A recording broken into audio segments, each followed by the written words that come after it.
Hello aliens, આજે તમને એક નવી બાબત અથવા નવી એક વસ્તુ તમને બતાવીશ.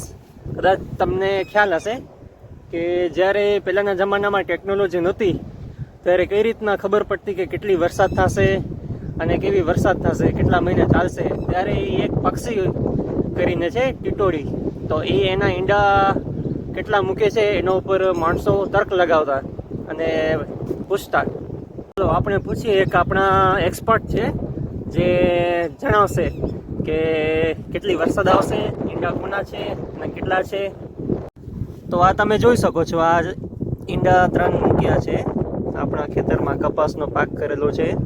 આપણા એક્સપર્ટ આવી ગયા છે, ડૉક્ટર આર્યન. ડૉક્ટર આર્યન, આ ઈંડા કયા પક્ષીના છે? અચ્છા, હવે આના વિશે થોડુંક જણાવો. આ ઈંડા જમીનમાં મૂક્યા છે એનું કારણ?